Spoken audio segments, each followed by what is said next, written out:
नमस्कार, the beginning culture में आपका स्वागत है। आज हम इस वीडियो में बात करेंगे इजराइल में हुए हमले के बारे में। इजराइल पर हमास के हमले को 1 हफ्ते हो गए। इस हमले ने इजराइल और फिलिस्तीनियों के बीच 7 दशकों के युद्ध और संघर्ष में एक बार फिर दुनिया के सामने रखा है। इस संघर्ष ने एक बार फिर मध्य पूर्व को अस्थिर करने का काम किया है। लेकिन आखिर हमास और इजराइल एक दूसरे के दुश्मन क्यों हैं? दरअसल इस सब की शुरुआत इजराइल बनने के साथ होती है। इजराइल के संस्थापक डेविड बेन गुरियन ने 14 मई 1948 को आधुनिक इजराइल की घोषणा की। इजराइल बनाने का लक्ष्य था कि दशकों तक भटकते रहे यहूदियों का अपना एक देश होगा।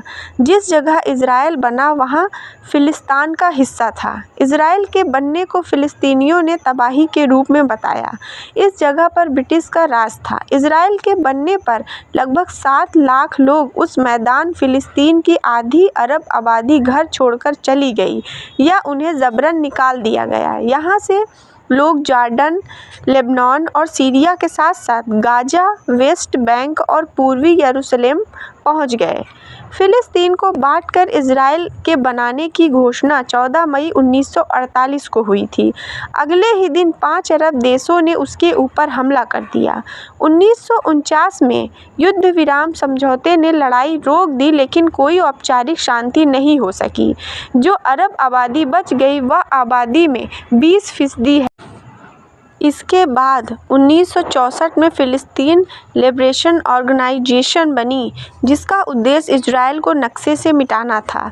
इसके नेता यासर अराफात थे। पीएलओ ने कई हमले और हाईजैक किए, लेकिन कामयाबी नहीं मिली।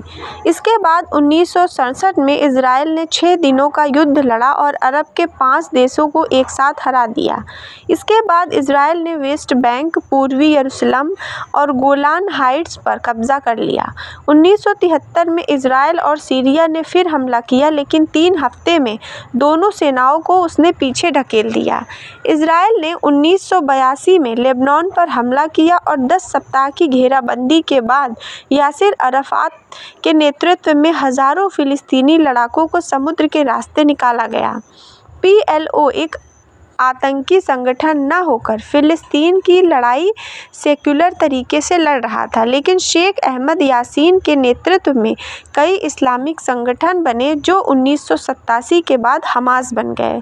इजराइल ने 2005 में गाजा को छोड़ दिया, जो उसने 1967 में मिस्र से जीता था। 2006 में हमास ने इस पर कब्जा कर लिया, लेकिन तब से कई बार ऐसे मौके आए हैं जब इजराइल के विरोध के सुर सुनाई दिए, जैसे 2006, 2008, 2012, 2014 और 2021 में गाजा की ओर से बड़े पैमाने पर रॉकेट दागे गए। जवाब में इजराइल ने भी हवाई हमले किए। 7 अक्टूबर को हमास ने इजराइल पर अचानक से हज़ारों रॉकेट दागे और यहूदी देश में घुसपैठ की, जिसमें 1300 से अधिक लोग मारे गए हैं। इसके बाद जवाबी कार्रवाई के लिए इजराइल ने अपने 3,60,000 रिजर्व सैनिकों को सैन्य ड्यूटी के लिए बुलाया, जबकि जवाबी कार्रवाई में इजराइल गाजा पर ताबड़तोड़ हमले कर रहा है, जिसमें 2300 से अधिक लोग मारे गए। हमारे लिए ये बहुत ही दुखद घटना है। धन्यवाद।